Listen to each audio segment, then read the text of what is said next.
হরি ওম। সর্বভারতীয় প্রবুদ্ধ মঞ্চ প্রজ্ঞা প্রবাহের দক্ষিণবঙ্গ প্রান্ত শাখা লোকপ্রজ্ঞা। লোকপ্রজ্ঞা রিতম বাংলার সরাসরি অনুষ্ঠানের আজকের শনিবারের বিষয় একাত্ম মানব দর্শন। উপস্থাপনায় আপনাদের সাথে এস মজুমদার, সহযোগী সংযোজক আমতা চর্চা কেন্দ্র। এখন স্বাগত ভাষণ দেবেন মাননীয় শ্রী তাপস সরকার মহাশয়, প্রধান শিক্ষক ও প্রজ্ঞাপ্রবাহ দক্ষিণবঙ্গ প্রান্ত সমিতির সদস্য। এখন স্বাগত ভাষণ মাননীয় শ্রী তাপস সরকার।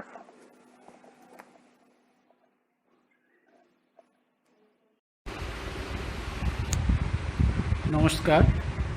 রিতম প্রচার মাধ্যমের সহায়তায় প্রতি শনিবার লোকপ্রজ্ঞার সান্ধ্য বৌদ্ধিক প্রচারিত হয়। আজ 19শে সেপ্টেম্বরের সভায় যোগদানকারী সকলকে লোকপ্রজ্ঞার পক্ষ থেকে সাদর অভ্যর্থনা ও প্রণাম জানাই। বিশ্ব সভ্যতার ইতিহাস পর্যালোচনা করলে দেখা যায় যে বহু দেশে বহু সভ্যতা সৃষ্টি হয়েছে, আবার সেগুলি ধ্বংসপ্রাপ্তও হয়েছে। সেই সব সভ্যতা আজ ইতিহাসের পাতায় ঠাঁই পেয়েছে, যেমন মেসোপটেমীয় সভ্যতা, পারসিক সভ্যতা ও মিশরীয় সভ্যতা ইত্যাদি। কিন্তু ব্যতিক্রম ভারতীয় সভ্যতা। তার অর্থ এই নয় যে ভারতীয় সভ্যতা কখনো ধ্বংসোন্মুখ হয়নি। ভারতীয় সভ্যতা বারে বারে সংকটাপন্ন অবস্থায় পড়েছিল, কিন্তু এই সভ্যতার অভ্যন্তরে এমন একটি জীবনী শক্তি ছিল যার দ্বারা সে পুনর্জীবন লাভ করেছে। কোনো মহাপুরুষের আবির্ভাবের পূর্বে সমাজের অবস্থা কেমন ছিল চিন্তা করুন। সমাজে ন্যায় নৈতিকতার কোনো বালাই ছিল না। ভৌগোলিপসার মাত্রাতিরিক্ত বৃদ্ধি মানুষকে চরম স্বার্থপর করে তুলেছিল। গুরুজন বিদ্বজ্জনদের কোনো সম্মান ছিল না, নারীর কোনো সম্ভ্রম ছিল না। আজ সমাজের যেমন অবস্থা তখন ঠিক তেমনই ছিল। এই সংকটময় মুহূর্তে আমাদের দেশে এমন কোনো মহাপুরুষ আবির্ভূত হয়েছেন যিনি ভারতের সনাতন জ্ঞানভাণ্ডার অবলম্বন করে ধ্বংসের হাত থেকে রক্ষা করেছেন। মৃতপ্রায় অধঃপতিত সমাজকে পুনরায় গতিসম্পন্ন করে তুলেছেন। সমাজ আপন গতিতে আবার ছুটে চলেছে। এই জন্যই ভারত আজও অমর। বিশ্বের প্রাচীনতম এই সভ্যতা, ভারতীয় সভ্যতা, তাই চিরনবীন, শাশ্বত, অমর।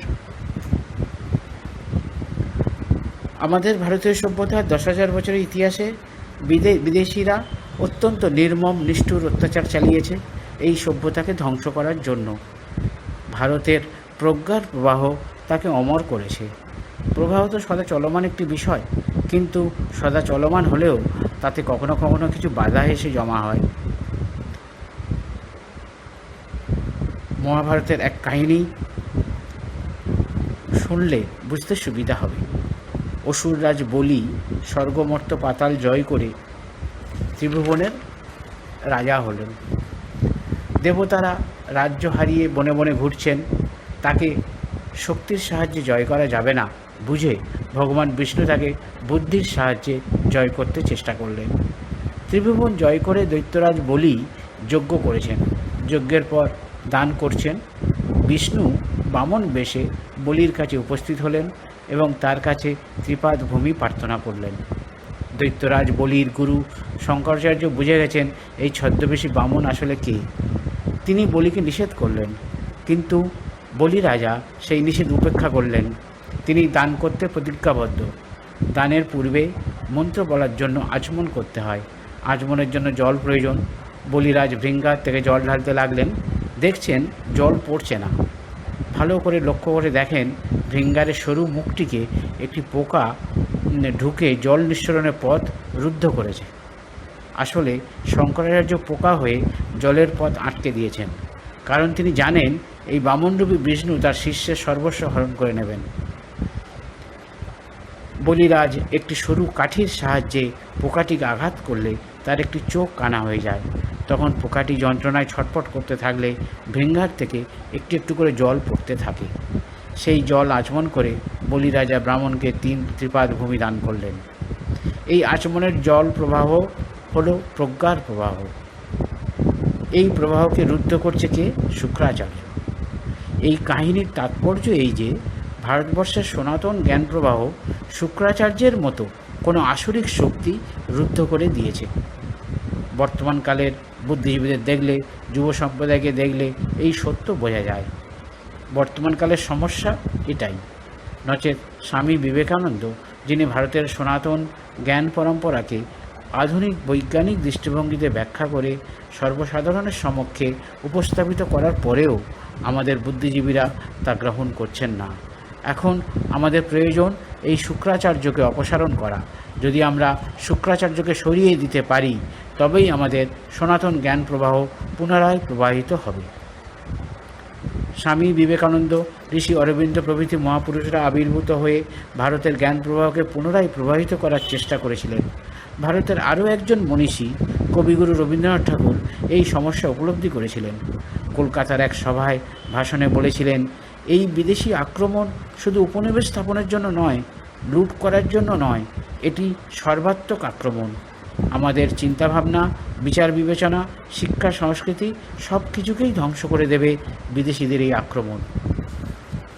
কবিগুরু আরও বলেছেন, এই আক্রমণ ইংরেজ রূপে এসেছে, কাল অন্য কোনো রূপে দেখা দেবে, পরশু কোনো ভারতীয় রূপেও দেখা দিতে পারে।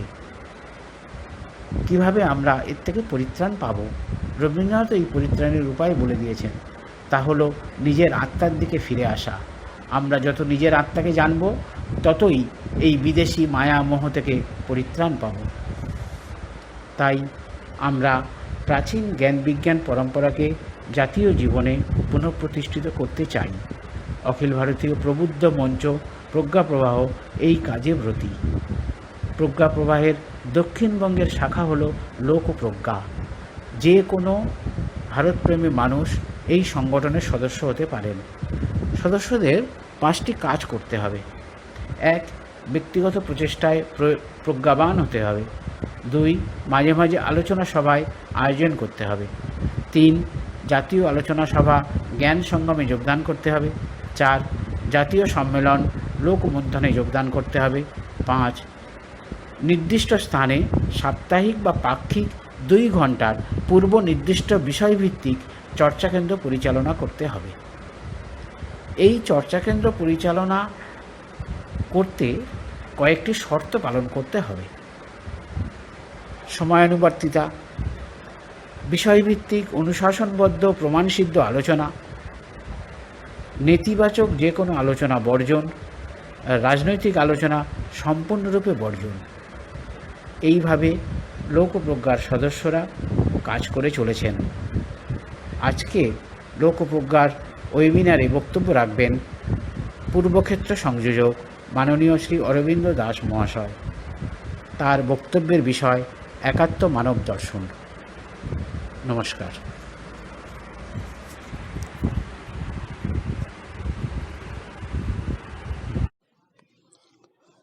এখন সঙ্গীত পরিবেশন করছেন শ্রী সন্দীপন নন্দন ঘোষ মহাশয়।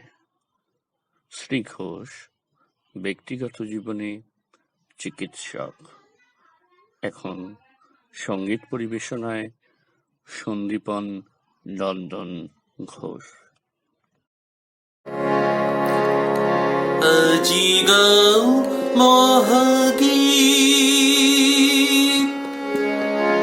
আজি গাও মহাগীত, মহানন্দে বাজু মৃদঙ্গ গভীর ছন্দে, পাল তুলে দাও ভেসে যাক শুধু সাগর জীবন তরুণী।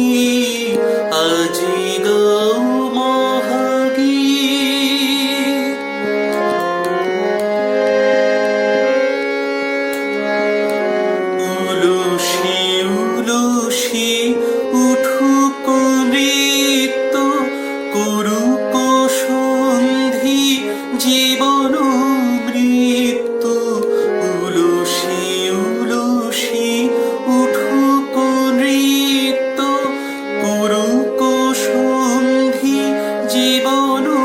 মৃত্যু স্বর্গ নামিয়া আসুক মর্তে, স্বর্গে উঠুক ধরণী, আজি গাও মহাগীত। চঞ্চল চলো চরণ ভঙ্গে উঠুক লাস অঙ্গে অঙ্গে, ফুটুক হাস্য সরস ধরে, ছুটুক ভাতি নয়নে। চঞ্চল চলো চরণ ভঙ্গে উঠুক লাস অঙ্গে অঙ্গে, ফুটুক হাস্য সরস ধরে, ছুটুক ভাতি নয়নে। উঠিয়া গীতি মধুর মন্দ্র, লুটিয়া লগ সূর্য চন্দ্র। উঠিয়া গীতি মধুর মন্দ্র, লুটিয়া লগ সূর্য চন্দ্র। আসুক পুলকে উঠুক শিহরি, ধরণী অরুণ বরণী, আজি গাও মহাগীত মহানন্দে, আজি গাও মহাগীত। বেদান্ত কিশোরী স্বামী বিবেকানন্দ চিকাগো ধর্মসভায় অবিস্মরণীয় যে শ্লোকটি আবৃত্তি করেছিলেন, যে শ্লোকটি এদেশের সাধুসন্তের মণ্ডলীতে নিত্য পাঠ্য। রুচিনাম বৈচিত্রাদ্রিজ কুটিল নানাপথ জুষম, নৃণামেতগমস্তমসি পয়ুষার্ণব ইব। বিভিন্ন নদী বিভিন্ন উৎসস্থলগুলো থেকে বিরাজিত বিভিন্ন স্থানে, কিন্তু তারা সবাই যেমন একই মহাসাগর গর্ভে তাদের জলরাশি ঢেলে দেয়, তেমনি হে ভগবান, নিজ নিজ রুচির বৈচিত্র্য নিয়ে যারা চলছে, তুমি হচ্ছ তাদের সবার একমাত্র লক্ষ্য। ভারতীয় সমাজ, সংস্কৃতি, বিজ্ঞান, নীতি, সভ্যতা কোনো কিছুই ধর্ম ছাড়া নয়। ভারতের সকল শ্রেণীর মত ও পথ অবলম্বনকারী সাধু সন্ত মহাত্মারা সেই একই লক্ষ্যে ধাবিত হয়ে চলেছেন আবাহমান কাল ধরে। সাধনার চরম উপলব্ধি ঘটে তত্ত্বমসি এই উপলব্ধিতে। আমি সেই, শুধু মানুষ নয়, প্রতিটি জীব, প্রাণী, এমনকি জড় পদার্থের মধ্যেও সেই এক এর উপলব্ধি। তাই তো আমরা দেখি জ্ঞান মহারাজ যখন জয়রামবাটিতে একটি বিড়ালকে আঘাত করছেন, তখন জগৎ জননী মা বলছেন, ওরে জ্ঞান, ওদের মধ্যেও তো আমি আছি। আমাদের বিভিন্ন সাধু সন্ত, তাদের জীবনেও এরকম আমরা বহু ঘটনা দেখি, যখন তারা বিভিন্ন জীবের সাথে একাত্ম অনুভব করেন। একাত্মতা হিন্দুত্বের, আমাদের ধর্মের মূল সুর। আমাদের যা পার্বণ, আচার অনুষ্ঠান, জীবনশৈলী, জীবনের প্রতিটি ক্ষেত্রে সেই সুর নানা সুরে বেজে ওঠে। ধর্ম, অর্থ, কাম, মোক্ষ, চতুর্বর্গ বর্ণের আমাদের জীবন স্পন্দনশীল। জীবনের সেই স্পন্দনকে উপলব্ধি করে আমাদের সামনে নতুন আঙ্গিকে উপস্থিত করেছেন এই যুগের আর এক ঋষি, পণ্ডিত দীনদয়াল উপাধ্যায় মহাশয়। বসুধৈব কুটুম্বকম এই উপলব্ধি আমাদের আত্মচেতনায়, তাই একাত্মতা, তাই দর্শন মানুষের জন্য, মানব সভ্যতার জন্য। তা থেকেই একাত্ম মানব দর্শন। এই বিষয়ে আজ আলোচনায় মাননীয় শ্রী অরবিন্দ্র দাস মহাশয়, পূর্বক্ষেত্র সংযোজক, প্রজ্ঞা প্রবাহ। এখন একাত্ম মানব দর্শন এই বিষয়ে আলোচনায় মাননীয় শ্রী অরবিন্দ দাস মহাশয়।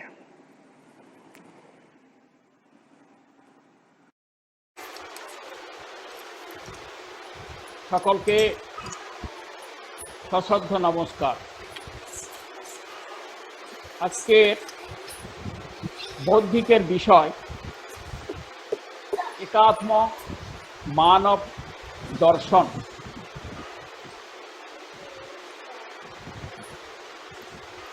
এই মুহূর্তে সারা ভারতবর্ষের মাইক্রোফোন অন। এই মুহূর্তে সারা ভারতবর্ষের কোটি কোটি ভারতবাসীর হৃদয়ে একটিমাত্র ছবি, কোটি কোটি ভারতবাসীর একটিমাত্র সঙ্গীত, কোটি কোটি ভারতবাসীর লক্ষ্য এক, বিশ্ব মানবের দিকে,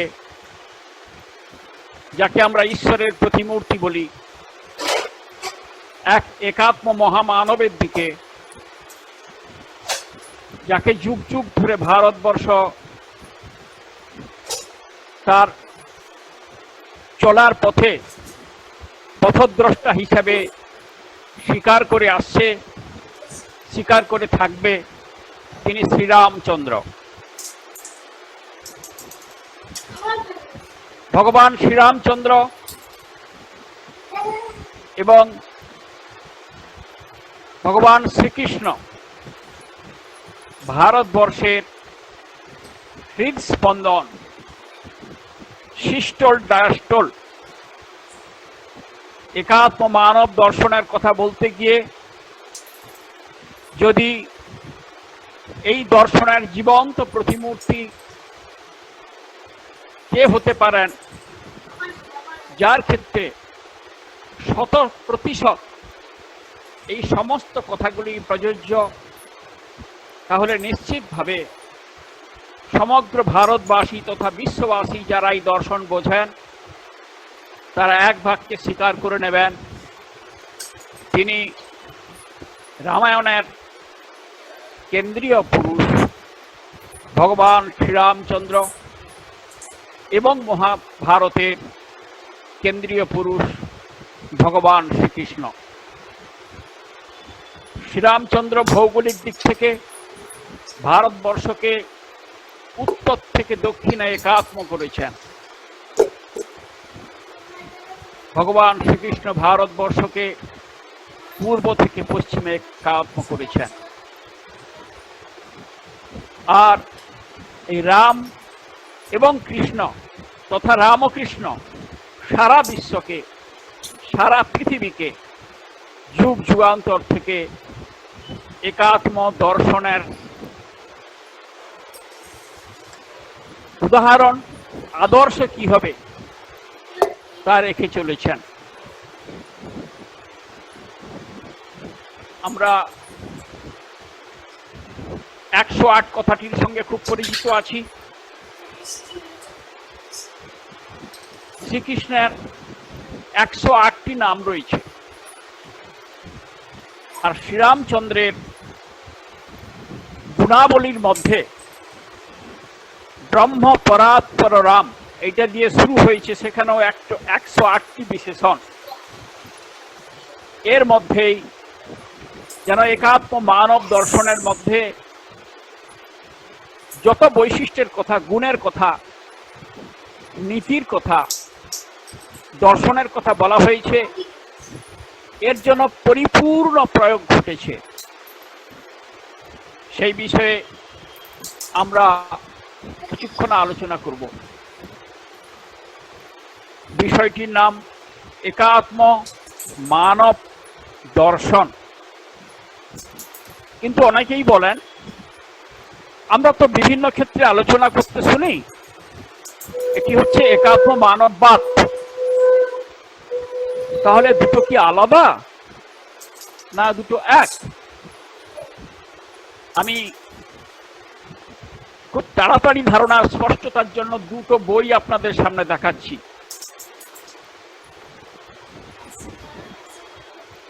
এই দেখুন একটি বই, এতে লেখা রয়েছে একাত্ম মানব দর্শন। আবার একটি বই দেখাচ্ছি, এইটাতে লেখা রয়েছে একাত্ম মানববাদ। নিচে একটি ফুলও ফুটে আছে। সুতরাং এই ফুল যেখানে ফুটে থাকবে, যেখানে ইজমের সঙ্গে ইজমের সংঘাত, আমাদের দর্শনকে তৈরি করতে হবে, সেখানে এর প্রয়োগ হবে একা মানববাদ হিসাবে। আর যেখানে দ্বন্দ্ব নাই, ওই ক্ষেত্র বাদ দিয়ে, রাজনৈতিক ক্ষেত্র বাদ দিয়ে বাকি সর্বত্র আলোচনা হবে একাত্ম মানব দর্শন। ব্যাখ্যার বেশি সুযোগ নাই, কারণ আমি ঘড়ির কাঁটার দিকে তাকাচ্ছি। এবারে মূল যে বিষয়, একাত্ম মানব এবং দর্শন, এই তিনটে কথায় আলাদা করে আসা যাক। এক, আত্ম। এক কথা আমরা সবাই জানি, 1 2 3 4 5 6 7 8 9 10। একের বহু রকম ব্যাখ্যা রয়েছে। এক দিয়েই আমাদের সংখ্যা লেখা, শোনা, গোনা, শেখা সবই শুরু হয়। সারা বিশ্ব ব্রহ্মাণ্ড একের উপরেই প্রতিষ্ঠিত, একমেব দ্বিতীয়ম। এই বহুর মধ্যে একের চিন্তা, একের মধ্যে বহুর চিন্তা, এ হচ্ছে ভারতবর্ষীয় দর্শনের বৈশিষ্ট্য। শ্রীমদ্ ভগবদ্ গীতায় অপূর্ব এর ব্যাখ্যা রয়েছে, যো মাং পশ্যতি সর্বত্র সর্বং চ ময়ি পশ্যতি, যে সব কিছুর মধ্যে আমাকে দর্শন করে, আমার মধ্যে সবকিছুকে দর্শন করে, যে বহুর মধ্যে এককে দর্শন করে, একের মধ্যে বহুকে দর্শন করে, তার দর্শনই প্রকৃত দর্শন, অন্তর্মুখী দর্শন। এক, আত্মা কি? এ গভীর তত্ত্ব। খুব সোজা কথায় বোঝাবার জন্য, একটি জীবন্ত মানুষ ঘুমিয়ে রয়েছে, তার ছবি তোলা হলো। আর ওই মানুষটা মারা গেছে, তার ছবি তোলা হলো। দুটো ছবি পাশাপাশি রাখলে দেখা যাবে যে কোনো পার্থক্য নাই, কিন্তু দুটো কি সমান?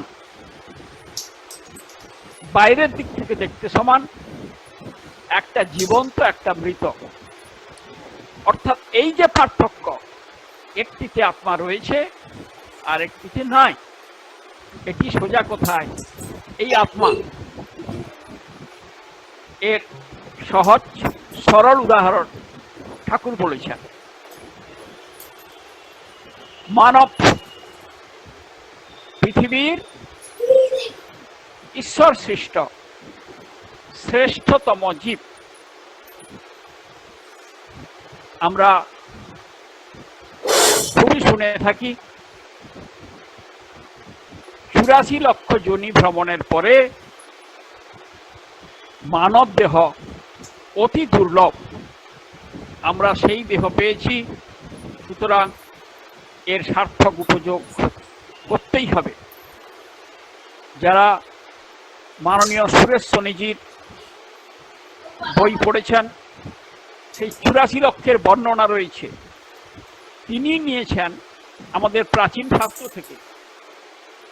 এই 84 লক্ষের মধ্যে ওখানে অপূর্ব বর্ণনা রয়েছে। যারা চলতে পারে না, স্থাবর, তারা 20 লক্ষ।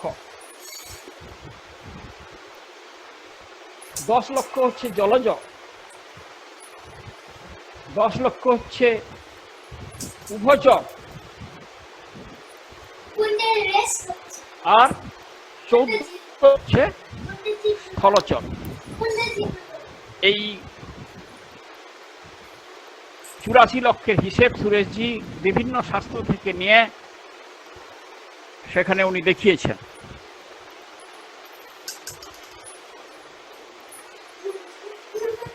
এই 84 লক্ষ জনের মধ্যে শ্রেষ্ঠতম হচ্ছে মানব। কারণ এই দর্শন বোঝার ক্ষমতা, তার সৃষ্টি, সে কোথা থেকে এসেছে, কোথায় রয়েছে, কি করার জন্য এসেছে, আর কোথায় পৌঁছাবে, এই বোধ এই 84 লক্ষ জীবের মধ্যে শুধুমাত্র এই মানবেরই রয়েছে। সেই জন্য ঈশ্বরের সৃষ্টিতে শ্রেষ্ঠতম প্রাণী হচ্ছে মানব। এরপরে দর্শন। শ্রীরামকৃষ্ণদেব যখন কালী প্রসঙ্গে, এই দর্শন প্রসঙ্গে এনেছেন, তিনি অদ্ভুত একটা গান করতেন, খুবই করতেন। কে জানে রে কালী কেমন, ষড় দর্শনে না পাই দর্শন। ষড় দর্শন কি? সাংখ্য দর্শন সৃষ্টি করেছেন কপিল মুনি, যোগ দর্শন সৃষ্টি করেছেন পতঞ্জলি, ন্যায় দর্শন সৃষ্টি করেছেন ঋষি গৌতম, বৈশেষিক দর্শন সৃষ্টি করেছেন ঋষি কনাথ, পূর্ব মীমাংসা সৃষ্টি করেছেন জৈমিনী, উত্তর মীমাংসা ব্যাসদেব। এই 6টি দর্শন, এ সবই পশুকে মানবে আর মানবকে দেবতায় উত্তীর্ণ করার জন্য মানুষের, পরিবারের, সমাজের, রাষ্ট্রের, বিশ্বের অনন্তের সার্বিক বিকাশের জন্য ঋষিরা সৃষ্টি করেছেন। কিন্তু আমি যে ঋষিদের নাম বললাম, তাদের আবির্ভাবকাল অনেক আগে। এই 6টি দর্শনের বর্তমান যুগানুকূল প্রয়োগ, বর্তমান বিজ্ঞান প্রযুক্তি আধারিত এই যে সংঘর্ষময় বিশ্ব, এখানে এই দর্শনের সঠিক প্রয়োগ, যুগানুকূল প্রয়োগ করার জন্য পণ্ডিত দীনদয়াল উপাধ্যায় এই দর্শনের, আমরা বলতে পারি এডিটার, সৃষ্টি নয়, সংকলন করেছেন 1965 সালে। খুব কম কথায় এই ষড়দর্শনের সংক্ষিপ্ত যুগানুকূল রূপ, তার ব্যাখ্যা এবং প্রয়োগ করেছেন যে ঋষি, তার নাম বললাম পণ্ডিত দীনদয়াল উপাধ্যায়। তার সংক্ষিপ্ত একটি পরিচয় দরকার। 1916 সালে 25শে সেপ্টেম্বর উত্তরপ্রদেশে তার জন্ম হয়েছিল। আর ঠিক 52 বছর পরে 1968 সালে 10ই ফেব্রুয়ারি রাত্রিবেলা মোগলসারে স্টেশনে তার বলিদান হয়েছে। অর্থাৎ এই 52 বছর কয়েক মাস তার আয়ু ছিল। MABT পাস করার পরে খুব সংকট সময়ে 1947 সালে দীনদয়ালজি প্রচারক হিসেবে নিজেকে উৎসর্গ করেন। বিভিন্ন দায়িত্ব থাকার পরে উত্তরপ্রদেশের সহপ্রান্ত প্রচারক, তারপর দুটি পত্রিকার দায়িত্বে সম্পাদনার দায়িত্বে আসেন। 1951-তে তিনি জনসংঘে যোগদান করেন। তারপর সম্পাদকের দায়িত্ব নেন। 1967 সালে নির্বাচনে ভারতের সর্ববৃহৎ দল হিসাবে জনসংঘকে প্রতিষ্ঠিত করেন। আজকে যে ভারতীয় জনতা পার্টিকে আমরা দেখতে পাচ্ছি, তারই পূর্বসূরির নাম ভারতীয় জনসংঘ, যার দীর্ঘদিন ধরে মুখ্য রূপকার ছিলেন পণ্ডিত দীনদয়াল উপাধ্যায়। শ্যামাপ্রসাদের কথা আমরা শুনি, কিন্তু শ্যামাপ্রসাদ বেশি দিন থাকতে পারেননি। একেবারে ফুলে ফলে পল্লবে সুশোভিত করেছেন এবং শেষ পর্যন্ত নিজের জীবন বলিদান দিয়ে যিনি এই হিন্দু রাজনৈতিক দলকে প্রতিষ্ঠিত করেছেন, তিনি পণ্ডিত দীনদয়াল উপাধ্যায়। তিনি যখন এই কাজ করতে যান, তখন বিভিন্ন সময়ে বিভিন্ন প্রবুদ্ধ ব্যক্তিদের সামনে কথা বলতে গিয়ে তারা বলেন, আচ্ছা দীনদয়ালজি, আমরা তো অনেক রকমের দর্শনের কথা শুনি, কোনটা সাম্যবাদী দর্শন, কোনটা পুঁজিবাদী দর্শন, নানা ধরনের দর্শন এই বিশ্বে চালু রয়েছে, কিন্তু আপনি যে দলের কথা বলছেন, হিন্দুদের নিজস্ব এরকম কোনো দর্শন আছে কি রাজনৈতিক ক্ষেত্রে লড়াইয়ের জন্য, যে দর্শন সামনে রাখতে পারি? পণ্ডিত দীনদয়াল উপাধ্যায় প্রাচীন এই দর্শনগুলোর কথা বললেন। সাংখ্য দর্শন, যোগ দর্শন, ন্যায় দর্শন, বৈশেষিক, পূর্ব মীমাংসা, উত্তর মীমাংসা।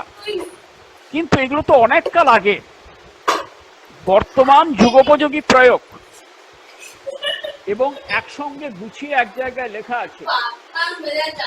আমাদের অর্থনীতি কি হবে, আমাদের শিক্ষানীতি কি হবে, আমাদের সমাজ নীতি কি হবে, আমাদের গ্রাম বিকাশের নীতি কি হবে, এইসব যুগানুকূল হিন্দু জীবন পদ্ধতি অনুসারে লেখা রয়েছে। সেই দর্শন কি?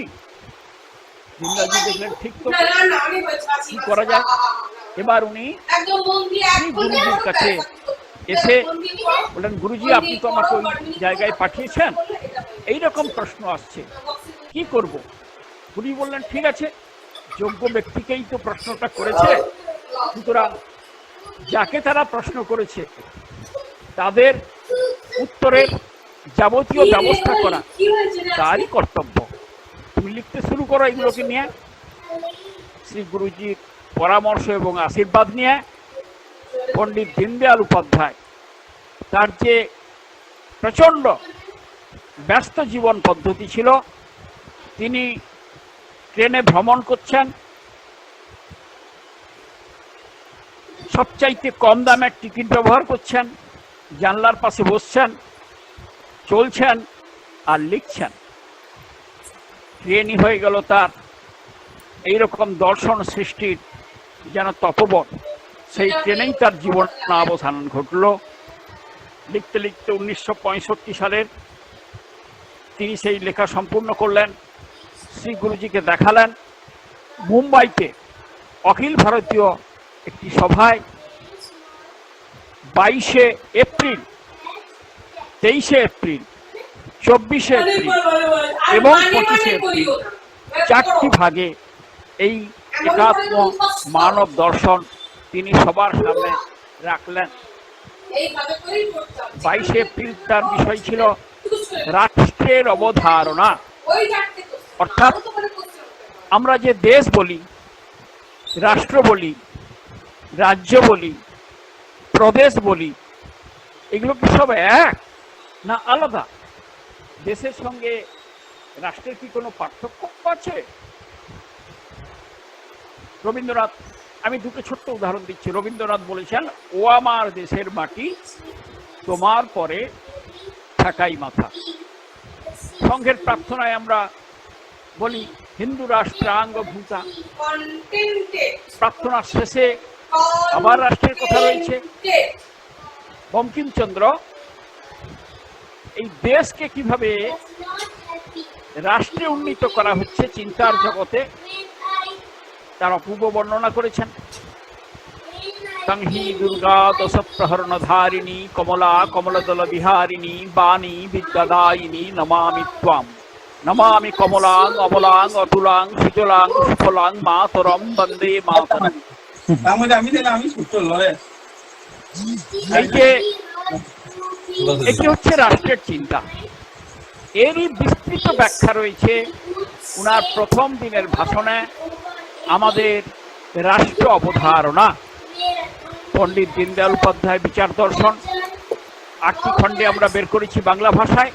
তার মধ্যে একটি ভলিউম রয়েছে আমাদের ভূ-সাংস্কৃতিক রাষ্ট্রবাদ, অর্থাৎ রাষ্ট্রের অবধারণা। দ্বিতীয় বিষয় ছিল, 23 তারিখের বিষয় ছিল একাত্ম মানববাদ। আজকে যে বিষয়টা বলছি তার মুখ্য বিষয়। বিষয় ছিল 24 তারিখে ব্যষ্টি সমষ্টি পরবেষ্টি। আমরা সবাই ঈশ্বরের সন্তান। ঈশ্বর কিন্তু অনায়াস হিসাবে আমাদেরকে একসঙ্গে সবাইকে সৃষ্টি করে দেন। প্রত্যেকের সৃষ্টি উৎস আলাদা রয়েছে এবং স্বতন্ত্র রয়েছে। এইটি হচ্ছে প্রত্যেক জীব, আর শ্রেষ্ঠতর জীব হচ্ছে মানুষ, ব্যক্তি, ব্যষ্টি। এখান থেকে যাচ্ছে সমষ্টিতে। আমরা আজকে এটা শুনছি, অনেকজন মিলে সবাই শ্রীরামের মন্দিরের দিকে তাকিয়ে রয়েছে। সমষ্টি, সবার লক্ষ্য কি? ওই একটি জায়গা, শ্রীরাম। যেখান থেকে এসেছি সেইখানেই আমাদের যেতে হবে। এগুলোর মধ্যে কতখানি মিল আছে আর কতখানি গরমিল আছে, এই বিষয়টা উনি আলোচনা করেছেন। অর্থাৎ আমাদের জীবন লক্ষ্য কি, ভারতবর্ষের জীবন লক্ষ্য কি, হিন্দুদের জীবন লক্ষ্য কি, এটা রয়েছে উনার তৃতীয় ভাষণে 24শে এপ্রিল, ব্যষ্টি সমষ্টি পরমেষ্টি এই বিষয়ের মধ্যে। 25 তারিখে উনি বিষয় রেখেছিলেন যুগানুকূল অর্থনীতি। যুগানুকূল অর্থনীতি,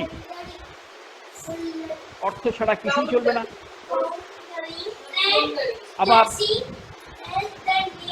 যা কিছু সর্বনাশী ব্যাপার, যা কিছু গন্ডগোলের ব্যাপার, যা কিছু পতনের ব্যাপার, আজকে আমরা দেখতে পাচ্ছি খেয়েও খেই, মারপিট, গুলি গোলা, নিত্য খবরের কাগজ, টিভিতে দেখছি জীবন চলে যাচ্ছে। কিসের কারণ?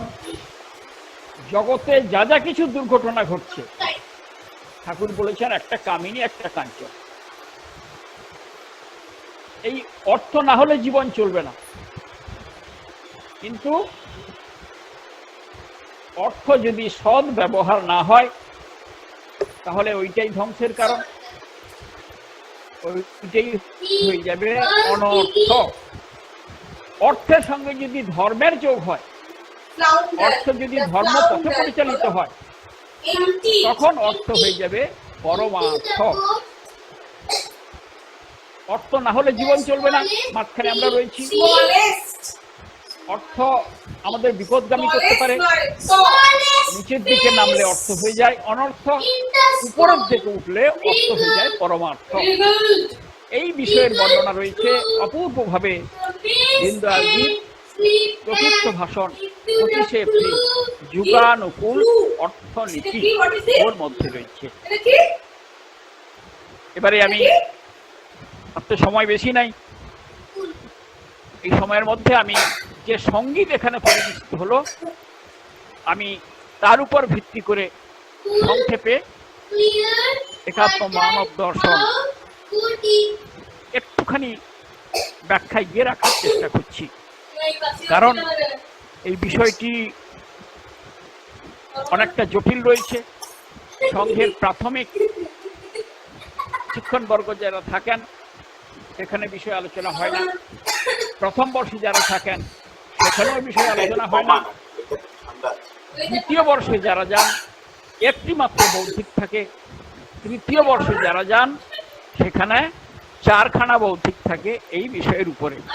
অর্থাৎ দ্বিতীয় বর্ষ থেকে এই বৌদ্ধিকের বোধগম্যতা স্বয়ংসেবকের আছে, সেই জন্যই এই বিষয়ে রাখা রয়েছে। আমি তাই একেবারে প্রাথমিকেরও আগে অবস্থায় অতি সরলভাবে বিষয়টা কিছুটা বললাম, আর কিছুটা বলার চেষ্টা করেছি সঙ্গীতের মাধ্যমে।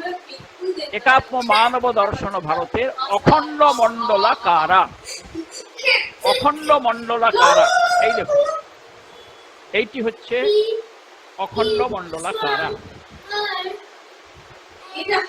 একটি ফুটকি, তাকে কেন্দ্র করে অখণ্ড মণ্ডল আকারে একটি রেখা বর্ধিত হচ্ছে।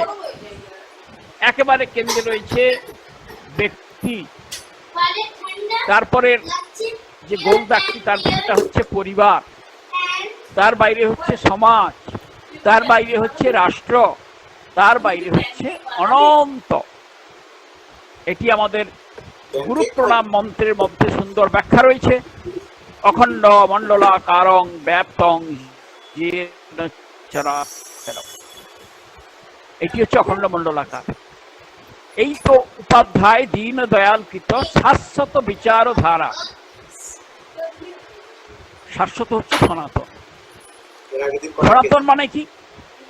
যা নিত্য নূতন, চিরপুরাতন, ওইটি সনাতন, ওইটিকেই বলে শাশ্বত। শাশ্বত প্রকৃতি বিকৃতি নয়, সংস্কৃতি। আমরা কোনো ভালো নীতি কথা একটি ছোটদেরকে আমরা বললাম, ধরুন একটা কথা যে সূর্য ওঠার আগে ঘুম থেকে উঠে পড়ার দরকার, এটি হচ্ছে নীতি। ওই ছেলেটি এই নীতি কথা শুনে সে প্রত্যেক দিন সূর্য ওঠার আগে উঠতে শুরু করলো। নীতিটা তখন তার সংস্কারে তাকে দেখে বাড়ির সবাই উঠতে শুরু করলেন। ভোরবেলা বাচ্চা ছেলে উঠে পড়ছে, তো আমাদের ওঠার দরকার, ঘুমিয়ে থাকা ঠিক নয়। তখন সেটা পরিবারের সংস্কারের মধ্যে এলো। পরিবার সংস্কার থেকে ওই গ্রামের সমস্ত মানুষ ভোরবেলা উঠতে শুরু করলো।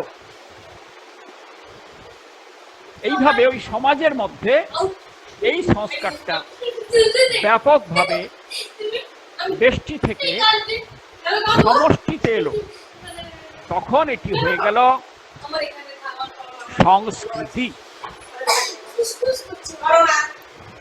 এবার সমাজের মধ্যে চলতে থাকা নীতি থেকে সংস্কার থেকে সংস্কৃতি, এইটা চলতে চলতে চলতে চলতে বিরাট সমাজের মধ্যে বা রাষ্ট্রের মধ্যে একটা উল্লেখযোগ্য ভূমিকা গ্রহণ করলো এই সংস্কারটি। সেখানে তখন চলে গেল সংস্কৃতি, কি হয়ে গেল? সভ্যতা। তাহলে মানুষের ঈশ্বর সৃষ্টি করেছেন একটা প্রকৃতি। কি প্রকৃতি ওটা? কিছু সময় ঘুমানোর পরে তার আর ঘুমের দরকার হবে না, তার স্বাভাবিকভাবে উঠে পড়ার দরকার, এটা প্রকৃতি। তার যে জল খেয়েছে তাকে বাথরুমে যেতে হবে, এটা প্রকৃতি। কিন্তু ইচ্ছে করে কুড়েমি করে সে শুয়ে থাকলো, এটা বিকৃতি। আর ঠিক সময় উঠে ঠিক কাজ করছে, এটা সংস্কৃতি। এখান থেকে সৃষ্টি কি হয়? মানুষের যে 4 পুরুষার্থ এটা সে অর্জন করতে পারে। যদি সে সংস্কৃতিকে অনুসরণ করে তাহলে সে 4 পুরুষার্থের অধিকারী হবে। মানুষ বিকশিত হবে সার্বিকভাবে। চার পুরুষার্থ হচ্ছে ধর্ম, অর্থ, কাম ও মোক্ষ। অর্থ এবং কামনা এই দুটো থাকবেই, এই দুটোকে বাদ দিয়ে যাওয়া যায় না। এই দুটো হচ্ছে নদীর স্রোত, খরচ স্রোত। এই দুটোকে দুদিকে দুটো বাঁধ দিয়ে বাঁধা হয়েছে, একদিকে ধর্ম আর একদিকে মোক্ষ। সুতরাং এই চার পুরুষার্থ এটি সংস্কৃতির দ্বারা, আমাদের সংস্কৃতির বৈশিষ্ট্য, এটি সংস্কৃতির দ্বারা আসবে। বেষ্টি সমষ্টিতে নয়তো সমাপ্তি, পরমেষ্ঠিতে হবে পূর্ণাহুতি। এটা আগে বলেছি বেষ্টি কি, সমষ্টি কি, কিন্তু এখানে শেষ নয়। জীবনের লক্ষ্য কি? আমরা যারা দক্ষিণেশ্বর গেছি, ঠাকুরের ঘরে গেছি, সেখানে ঠাকুর যে ঘরে থাকতেন লেখা রয়েছে মনুষ্য জীবনের একমাত্র লক্ষ্য ঈশ্বর দর্শন। এটি হচ্ছে পূর্ণাহুতি। বেষ্টি সমষ্টিতে, সমষ্টি লীন হবে পরমেষ্টিতে। এতে কি হবে? দেহ, মন, বুদ্ধি ও আত্মার বিকাশে, এই চারটের সামগ্রিক বিকাশের দ্বারা এইটি সম্ভব হবে। শ্রীমদ্ ভগবদ গীতার ৩য় অধ্যায়ে এই চারটের কথা ৪২ শ্লোকে, অর্থাৎ শেষ শ্লোকের আগে খুব সুন্দরভাবে বলা রয়েছে। ইন্দ্রিয়াণি পরাণ্যাহু ইন্দ্রিয়েভ্যঃ পরং মনঃ মনসস্তু পরা বুদ্ধি যো বুদ্ধে পরতস্পৃশঃ। এবং এর রেজাল্ট তার পরের শ্লোকটা, অর্থাৎ ৩য় অধ্যায়ের শেষ শ্লোকে বলা রয়েছে এবং বুদ্ধে পরং বুদ্ধা সংস্তভ্যাত্মা নমাত্মনা জহি শত্রু মহাবাহো কামরূপং দুরাসদম। এর পরিপূর্ণ প্রয়োগ, তার ফল কি হবে, আর এই প্রয়োগের পথে বাধা বা শত্রু এখানে বলা রয়েছে। এখানে বলা রয়েছে ইন্দ্রিয়াণি পরাণ্যাহু, ইন্দ্রিয়ের উপরে রয়েছে প্রাণ, তারপরে রয়েছে মন, তার উপরে রয়েছে বুদ্ধি, আর সব কিছুর উপরে রয়েছে আত্মা। আত্মা না থাকলে এ সবগুলোই হচ্ছে শূন্য। সুতরাং দেহ, মন, বুদ্ধি ও আত্মার সার্বিক বিকাশেই আমরা পরমেষ্ঠির সঙ্গে যুক্ত হতে পারবো, আমাদের পূর্ণ বিকাশ হবে। জাতির আত্মা চিতি প্রাণ কি বিরাট।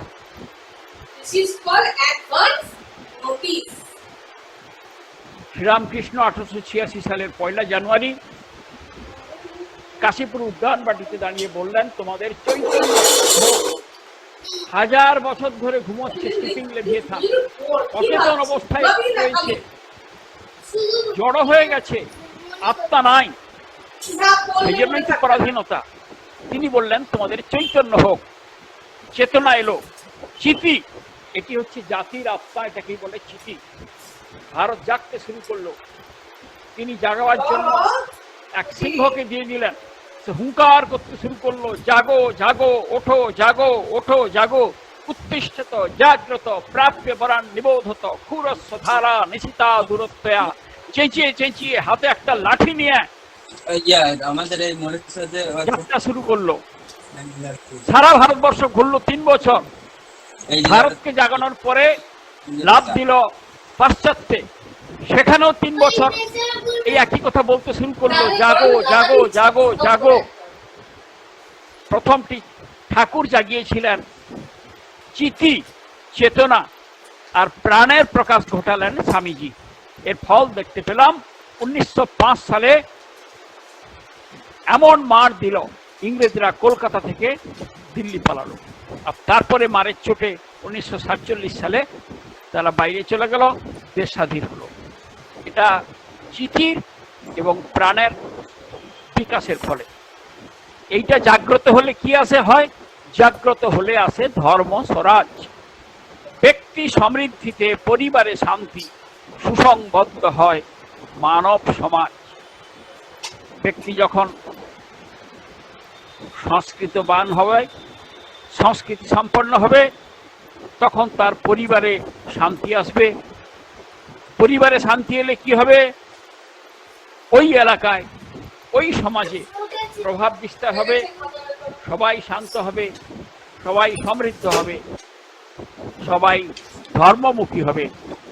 আর সমাজ যখন সমৃদ্ধ হবে, ধর্মমুখী হবে, শক্তিশালী হবে, তখন রাষ্ট্র হবে বিকশিত, পরিপূর্ণ রাষ্ট্র। যে রাষ্ট্রের কল্পনা আমরা আমাদের ঋষিরা করে গেছেন, অথর্ববেদে যে রাষ্ট্রের ব্যাখ্যা রয়েছে, ভদ্রমিচ্ছান্ত এই বলেই শুরু হয়েছে যে রাষ্ট্রের ব্যাখ্যা, রাষ্ট্রের চিন্তা, রাষ্ট্রের ব্যাখ্যা, রাষ্ট্রের পরিকল্পনা সব ঋষিদেরই রয়েছে।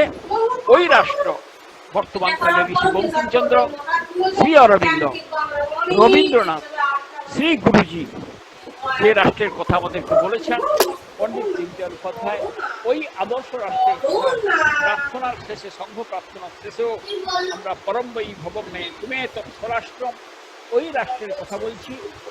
ওই রাষ্ট্র তখন আমাদের সামনে চলে আসবে। আমরা ওই রাষ্ট্র, ওই দেবী, ওই ভারত মাতাকে আমাদের মা হিসেবে অন্তরে আমরা প্রতিষ্ঠা করতে পারবো।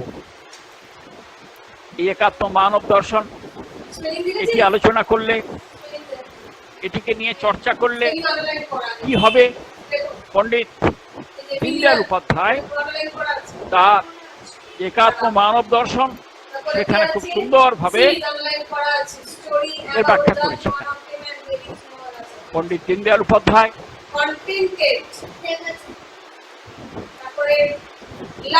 কালিকটে, কেরলের কালিকটে 28শে ডিসেম্বর 1967 সালে ওই সময়কার জনসংঘের সভাপতি হিসাবে শেষ বক্তব্য রেখেছিলেন।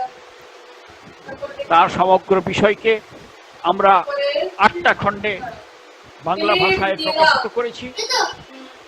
এই 8টা খণ্ড পড়লে কি হবে, এই বিষয় আলোচনা করলে কি হবে, এর প্রয়োগ করলে কি হবে, শুধুমাত্র কি বুদ্ধির তত্ত্বজ্ঞানী হবে না কিছু লাভ হবে? পণ্ডিত দীনদয়াল উপাধ্যায় তার জীবনের শেষ বড় ভাষণে যে কথা বলে গেছেন, আমি তার বঙ্গ অনুবাদ আপনাদেরকে শোনাচ্ছি। আমাদের লক্ষ্য আমরা কোনো বিশেষ সম্প্রদায় বা গোষ্ঠীর জন্য নয়, বরং সমগ্র জাতির জন্যই সেবাব্রত গ্রহণ করেছি। সকল দেশবাসী আমাদের বন্ধু, যতক্ষণ পর্যন্ত না আমাদের এই সব বন্ধুদের ভারত মাতার সুসন্তান হওয়ার প্রকৃত গৌরবের অধিকারী করছি, ততক্ষণ আমরা নীরব হয়ে বসে থাকব না। আমরা ভারত মাতাকে প্রকৃত অর্থেই সুজলা সুফলা করে রাখব। ভারত মাতাই দশপ্রহরণ ধারিণী দেবী দুর্গা হয়ে অসুর শক্তি বিনাশ করবেন, লক্ষ্মী হয়ে জনজীবনের সমৃদ্ধি ঘটাবেন এবং সরস্বতী হয়ে অজ্ঞতার অন্ধকার দূর করে জ্ঞানের আলো ছড়িয়ে দেবেন। হিন্দু মহাসাগর ও হিমালয় পরিবেষ্টিত এই ভারতবর্ষে যতক্ষণ পর্যন্ত এই যে গানের মধ্যে বলা রয়েছে সপ্ত জাহ্নবী, যতক্ষণ পর্যন্ত 1 একাত্মতা, 2 কর্মশীলতা, 3 সমত্ববোধ, 4 ঐশ্বর্য, 5 জ্ঞানবত্তা, 6 সুখ এবং 7 শান্তির সপ্ত জাহ্নবীর পূর্ণ প্রবাহ না বহাতে পারি, ততক্ষণ আমাদের ভগীরথ তপস্যা সম্পূর্ণ হবে না। আমাদের এই প্রয়াসে ব্রহ্মা, বিষ্ণু, মহেশ্বর সকলেই সহায়ক হবেন। জয় আমাদের সুনিশ্চিত। তাই তপস্যার দৃঢ় সংকল্প গ্রহণ করে আমাদের এগিয়ে যেতে হবে। পণ্ডিত দীনদয়াল উপাধ্যায়, কালিকট, 28শে ডিসেম্বর 1967 সাল। তারপরেই 1968 সালের ফেব্রুয়ারি মাসে ট্রেনের মধ্যে ভ্রমণ করার সময় 10ই ফেব্রুয়ারি মধ্যরাত্রে মোগলসরাই স্টেশনে দীনদয়ালজির বলিদান হয়ে যায়। সেই জন্য কোথাও ওনার মৃত্যুর তারিখ 10ই ফেব্রুয়ারি, কোথাও 11ই ফেব্রুয়ারি রয়েছে। 11ই ফেব্রুয়ারি সকালবেলা সেই শরীর চিহ্নিত হয়, সেই জন্য কোথাও 10, কোথাও 11ই ফেব্রুয়ারি লেখা রয়েছে। দীনদয়ালজি চলে যান, কিন্তু তার অমর সৃষ্টি আমরা বলতে পারি ষড়দর্শনের বর্তমান যুগানুকূল প্রয়োগ দর্শন। যেরকম প্র্যাকটিক্যাল বেদান্ত থাকে, প্র্যাকটিক্যাল ফিজিক্স থাকে, তেমনি ষড়দর্শনের ব্যবহারিক প্রায়োগিক দর্শন, একাত্ম মানব দর্শন আমাদের জন্য তিনি রেখে গেছেন। এই দর্শন আজকে এই 1 বছরের মধ্যে কাশ্মীরের যে পরিবর্তন আমরা দেখতে পেলাম, আমরা রাম জন্মভূমির ক্ষেত্রে যা দেখতে পাচ্ছি, আমরা ভারতবর্ষের শিক্ষা ব্যবস্থার কথা দীর্ঘদিন যেটা আলোচনা করে আসছি, 1000 বছর ধরে আমাদের শিক্ষা ব্যবস্থাকে সব হুন, পাঠান, মোগল এবং ইংরেজ গ্রাস করে ফেলেছে। আমাদের দর্শন কি, আমরা কি, আমাদের সেই পরিচয় ভুলিয়ে দিয়েছে। আবার স্বপরিচয় জানার জন্য যে নতুন শিক্ষা ব্যবস্থা চালু হচ্ছে, আজকের যে আমাদের সামরিক শক্তি চীনকে চ্যালেঞ্জ জানাচ্ছে, এই সমস্ত কিছু উৎসব মুখ রয়েছে পণ্ডিত দীনদয়াল উপাধ্যায়ের একাত্ম মানব দর্শনের মধ্যে। দীনদয়ালজির শিক্ষানীতির মধ্যে আজকের যে শিক্ষা কাঠামো প্রকাশিত হয়েছে, পরিপূর্ণ যেন ব্লু প্রিন্ট করা আছে। আজকের যে রাজনীতির দ্বারা ভারতবর্ষের প্রকৃত কল্যাণ হবে, সেই রাজনীতির ব্লু প্রিন্ট হিন্দু রাজনীতি।